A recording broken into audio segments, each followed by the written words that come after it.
रायगड जिल्ह्यातील 7 तालुक्यांमध्ये शाळांना आज सुट्टी जाहीर। अलिबाग, पनवेल, उरण, श्रीवर्धन, म्हसळा, पोलादपूरच्या शाळांना सुट्टी। हवामान विभागाकडून पुढील 3 दिवस अतिमुसळधार पावसाचा इशारा। पालघर जिल्ह्यातील शाळांना आज सुट्टी जाहीर। पालघर जिल्ह्याला आज रेड अलर्ट जारी, त्यामुळे प्रशासनाकडून नागरिकांना सतर्क राहण्याच्या सूचना। सायन परिसरात रात्री मुसळधार पावसाची हजेरी। हवामान विभागाच्या ऑरेंज अलर्ट नंतर जोरदार पाऊस। सखल भागामध्ये पाणी साचल्यामुळे वाहतूक विस्कळीत। माटुंग्यातही पावसाची जोरदार बॅटिंग। पावसाची संततधार सुरू असल्यानं अनेक सखल भागामध्ये पाणी साचलं। गुडघाभर पाण्यातून वाट काढत नागरिकांचा प्रवास। मुंबईमध्ये पहाटेपासून जोरदार पावसाला सुरुवात। विलेपार्ले, सांताक्रूज भागामध्ये मुसळधार पावसाची हजेरी। वाहतूक सुरळीत असली तरी हवामान खात्याकडून सतर्कतेचं आवाहन। पावसामुळे रायगडच्या माणगाव शहराचा मुख्य कचेरी रोड जलमय। प्रशासनाकडून तातडीच्या उपाययोजनांची मागणी।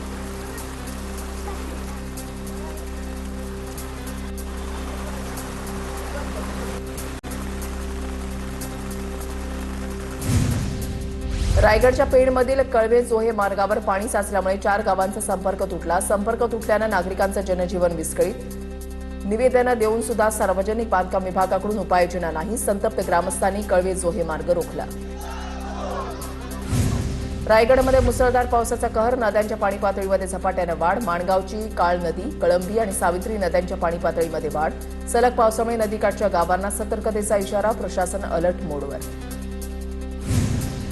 रत्नागिरीला पुढील 3 तास पावसाचा रेड अलर्ट।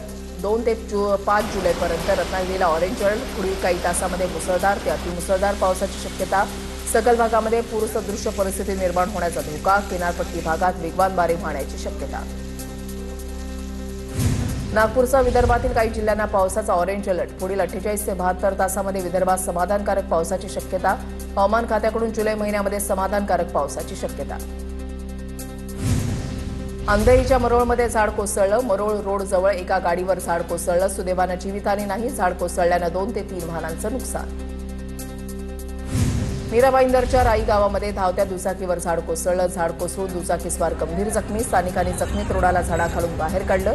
जखमी दुचाकीस्वारावर जवळच्या रुग्णालयामध्ये उपचार सुरू।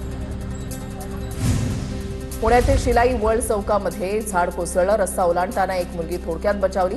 अग्निशमन दलाचे जवान घटनास्थळी दाखल। कोल्हापूर शहरातील ताराबाई पार्कमधील झाडाची पडझड। झाड पडल्यामुळे 1 जण किरकोळ जखमी तर 3 वाहनांचं नुकसान। झाड भर रस्त्यामध्ये पडल्यामुळे वाहतूक काही काळ विस्कळीत झाली होती। नाशिकच्या मेन रोड परिसरामध्ये धोकादायक वाडा कोसळला। वर्दळीच्या आणि मध्यवर्ती परिसरामधली घटना। घटनेपूर्वी वाड्याच्या परिसरातून निवृत्तीनाथांची पालखी गेली होती। प्रशासनाकडून वारंवार नोटिसा देऊनही वाड्यामध्ये लोकांचं वास्तव्य। मालाड पूर्वमध्ये संरक्षक भिंत कोसळली। भिंत कोसळल्यानं अनेक दुचाकींचं नुकसान। घटनेमध्ये कोणीही जखमी नाही। पनवेलच्या कामोठ्यामध्ये सिद्धी सोसायटीमधील एका घरातील बेडरूमचा स्लॅब कोसळला। 39 वर्षीय सुरेश लोखंडेंचा मृत्यू। 12 वर्षीय मुलगी जखमी। सुरेश लोखंडे आणि त्यांची मुलगी बेडरूममध्ये झोपलेली असताना स्लॅबचा काही भाग कोसळला। जळगाव शहरातील रथ चौकामध्ये जीर्ण इमारतीचा काही भाग कोसळला। इमारतीचा जीर्ण भाग पडून 4 चाकी वाहनाचं नुकसान। सिंधुदुर्ग जिल्ह्यामध्ये मुसळधार पावसामुळे कणकवलीमधील जानवली आणि वाघदे नदीच्या पाणी पातळीमध्ये वाढ। नदीकाठच्या गावांना सतर्कतेचा इशारा। महिनाभराच्या प्रतीक्षेनंतर नंदुरबारमध्ये जोरदार पाऊस। सारंगखेडा परिसरात मुसळधार पाऊस झाल्यानं शेती आणि रस्ते जलमय। पावसामुळे पेरणी केलेल्या पिकांना नवसंजीवनी मिळण्याची आशा। बुलढाणा शहरामध्ये मुसळधार पाऊस सुरू। नागरिकांना उकाड्यापासून दिलासा मिळाला। हवामान विभागानं बुलढाण्यासाठी ऑरेंज अलर्ट जारी केलेला।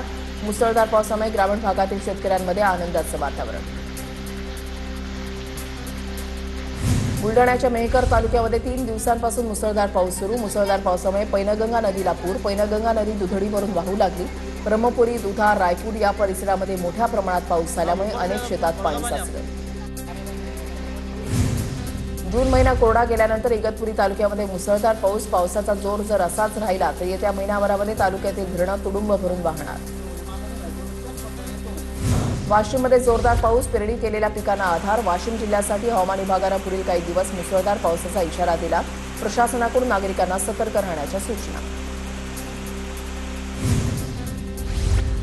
जालन्याच्या बदनापूर तालुक्यामध्ये विविध ठिकाणी पावसाची हजेरी. पावसानं हजेरी लावल्यामुळे कपाशीसह इतर पिकांना जीवदान मिळालं. शेतकरी बांधवांना दमदार पावसाची प्रतीक्षा अद्यापही कायम.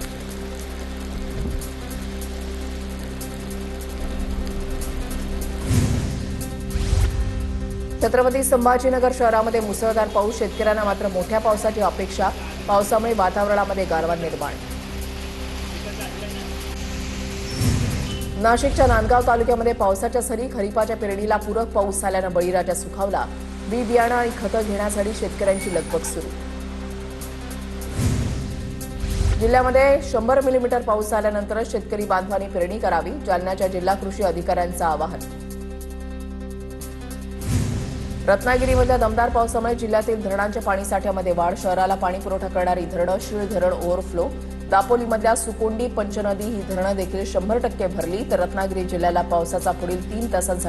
भिवंडीत पावसामुळे विजेच्या तारेचा मोठा स्फोट. शॉर्ट सर्किट होऊन जिवंत तार रस्त्यावर कोसळली. पाण्यामध्ये करंट उतरण्याच्या भीतीने नागरिकांमध्ये भीतीचं वातावरण. नवी मुंबईमध्ये यंदा अनेक सखल भाग जलमय. मुसळधार पावसामुळे सानपाडा सबवे पाण्याखाली. 4 चाकीसह टँकर अर्धा बुडाला.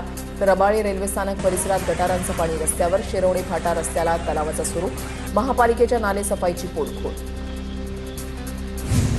उल्हासनगरच्या बाबासाई नगरमधील घरांमध्ये पाणी शिरलं. बाबासाई नगरमधील 50 ते 60 घरं पाण्याखाली. दिवसभर पडलेल्या मुसळधार पावसामुळे घरांमध्ये पाणी शिरलं. पालघरच्या ग्रामीण भागामध्ये घरांचं मोठं नुकसान. दुकटणमधील काकारी पाड्यामध्ये घराच्या भिंती कोसळल्या. मुसळधार पावसामुळे जनजीवन विस्कळीत. बुलढाणा तालुक्यामधल्या दहाड परिसरामध्ये जोरदार पाऊस. शेतामध्ये मोठ्या प्रमाणात पाणी साचल्यानं शेतकऱ्यांच्या समोर दुबार पेरणीचं संकट. नदी नाल्यांना सुद्धा पूर. चिपळूणच्या परशुराम घाटातील गॅबियन वॉलला धोका निर्माण. पावसामुळे गॅबियन वॉलच्या फाउंडेशनची माती वाहून गेली. पाया कमकुवत झाल्यानं गॅबियन वॉल कोसळण्याचा धोका. सचिन अहिर विधान परिषदेचे नवे उपसभापती. अहिर यांची एकमतानं निवड. ठाकरेंच्या उमेदवारानं अर्ज मागे घेतल्यानं निवडणूक बिनविरोध.